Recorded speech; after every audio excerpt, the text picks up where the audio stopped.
வாழ்க வளமுடன். ஓம் நமச்சிவாய. அனைத்து தமிழ் உள்ளங்களுக்கும் வணக்கம். நிகழும் ஸ்ரீ மங்களகரமான சோபகிருது ஆண்டு தை மாதம் 18ஆம் தேதி வியாழக்கிழமை அன்று சஷ்டி திதியில் சித்திரை நட்சத்திரத்தில் திருதி நாமயோகத்தில் வணிசை கரணத்தில் சித்தயோகம் கூடிய நன்னாளில் இந்த சீர்மிகு பிப்ரவரி மாதம் பிறக்கிறது. பிறக்கப் போகும் இம்மாதம் உங்கள் வாழ்வில் வளமும் நலமும் செல்வ செழிப்பும் பெற்று புதிய வாய்ப்புகள் புதிய வெற்றிகளுடன் மங்களகரமாக அமைய எல்லாம் வல்ல இறைவனை உளமாற வேண்டி விரும்பி கேட்டுக்கொள்கிறேன். இம்மாத கிரக நிலைகளை பார்க்கும் போது மேசத்தில் குரு பகவான் சஞ்சாரம் செய்கின்றார். சனி பகவான் கும்பாராசியில் பயணம் செய்கிறார். ராசிக்கு 6ஆம் இடத்தில் கேது பகவானும் 12ஆம் வீட்டில் ராகு பகவானும் பயணம் செய்கின்றனர். சுக்கிரன் புதன் செவ்வாய் ராசிக்கு 9ஆம் இடத்தில் சஞ்சாரம் செய்கின்றனர். ஜனவரி 15ஆம் தேதி சூரிய பகவான் மகர ராசிக்கு மாறியதை தொடர்ந்து பிப்ரவரி 1ஆம் தேதி புதன் பகவானும் பிப்ரவரி 5ஆம் தேதி செவ்வாய் பகவானும் மகர ராசிக்கு பெயர்ச்சியாக உள்ளனர். இதனால் பிப்ரவரி மாதத்தின் தொடக்கத்திலேயே 3 கிரகங்களின் சேர்க்கை நடக்க உள்ளது. மகர ராசியில் சூரியனுடன் புதன் இணைவதால் புதாதித்ய யோகமும் சூரியனுடன் செவ்வாய் இணைவதால் ஆதித்ய மங்கள ராஜயோகமும் உருவாகிறது. இந்த கிரக அமைப்பினால் உங்கள் வாழ்வில் ஏற்படக்கூடிய சுபம் மற்றும் அசுப பலன்கள் என்ன என்பதனை விரிவாக காண்போம். இதுவரை ஆபத்தில் சிக்கி சீரழிந்த உங்கள் வாழ்க்கை பயணம் மாறப்போகிறது. இப்படியும் ஒரு வாழ்க்கையா என மனக்கசப்பில் வாழ்ந்து வந்த உங்களுக்கு இனி வசந்தம் வீசப்போகிறது. இனி யமனே உங்கள் எதிரில் வந்தாலும் சிவனின் அருளால் எதிர்த்து நின்று போராடும் பலம் உங்களை வந்து சேரும். உங்கள் பிறப்பு ஒரு சாபக்கேடு அல்ல, அது சரித்திரம் படைக்கும்.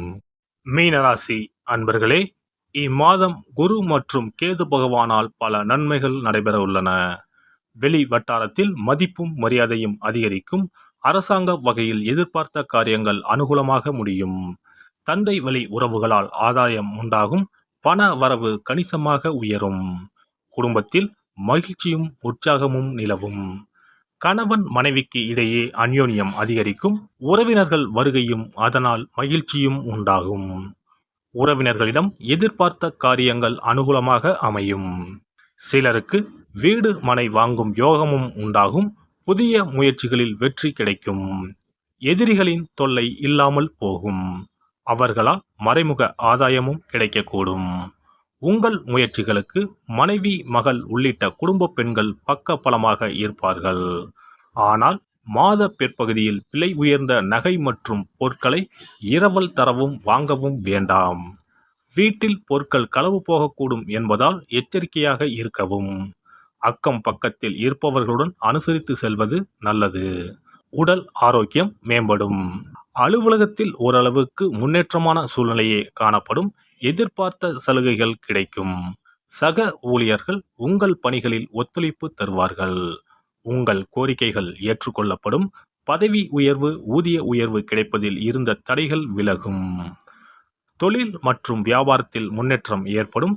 விற்பனையும் லாபமும் எதிர்பார்த்தபடியே இருக்கும். அரசாங்கத்திடம் எதிர்பார்த்த லைசன்ஸ் கிடைக்கும்.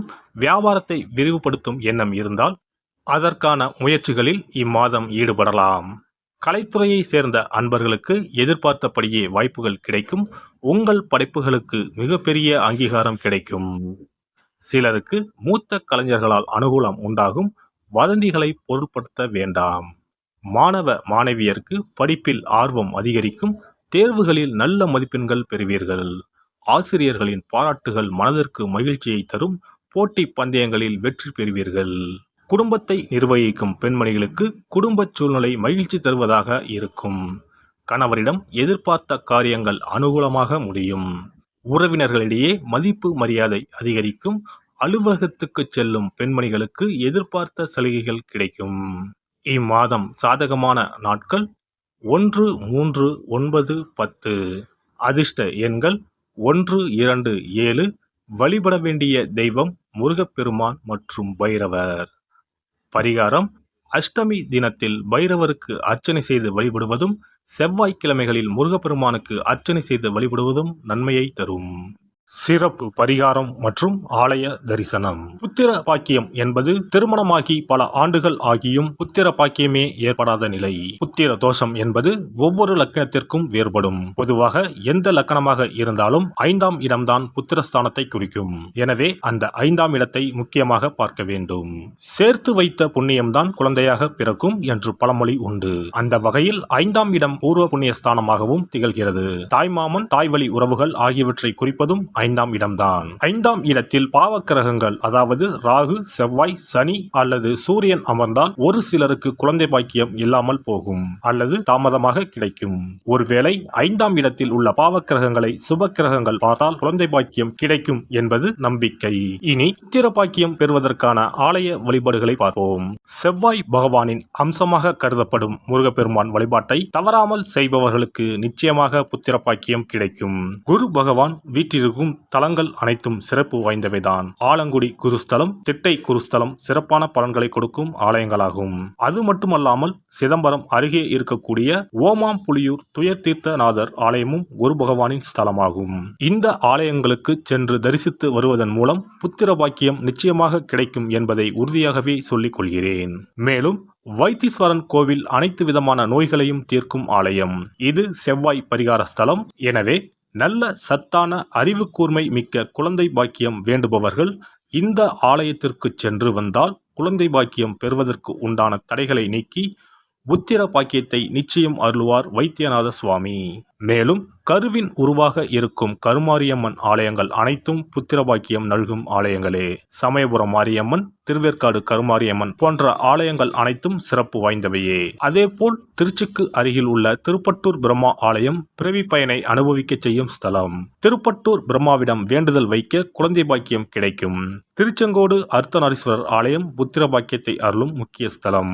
குருவாயூர் கிருஷ்ணர் ஆலயமும் ஸ்ரீரங்கம் ரங்கநாதர் ஆலயமும் குழந்தை பாக்கியத்திற்கு வழிகாட்டக்கூடிய வழி கிடைக்கக்கூடிய அற்புத திருத்தலங்கள்.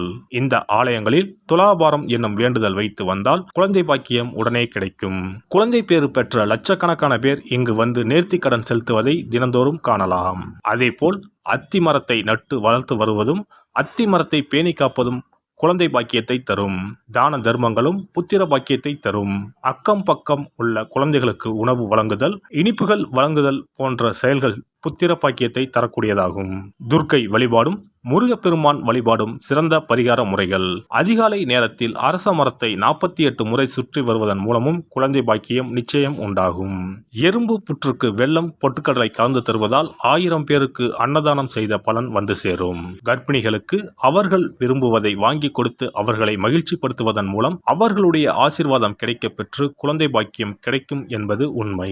புத்திர தோஷம் உள்ளவர்கள் முதியோர் காப்பகங்களில் உள்ள முதியோருக்கு உணவு, உடை வழங்கி அவர்களின் ஆசியை பெற்றால் புத்திர பாக்கியம் கிடைக்கும். மேற்கண்ட ஆலய பரிகாரங்களை முறையாக செய்து நம்பிக்கையோடு வணங்கி வந்தால் குழந்தை பாக்கியம் நிச்சயம் கிடைக்கும். எல்லாம் வல்ல இறையருளால் நீங்களும் உங்கள் அன்பு குடும்பமும் உடல் நலம், நீலாயுள், நிறை செல்வம், உயர் புகழ், மெய்ஞானம் ஓங்கி வாழ்க வளமுடன். இந்த வீடியோ பதிவு உங்களுக்கு பிடித்திருந்தால் லைக் பண்ணுங்க, கமெண்ட் பண்ணுங்க, ஷேர் பண்ணுங்க, மறக்காம சப்ஸ்கிரைப் பண்ணுங்க, பக்கத்துல இருக்கிற பெல் பட்டனை கிளிக் பண்ணுங்க. நன்றி, வணக்கம். ஓம் நமச்சிவாய. சிவாய நம.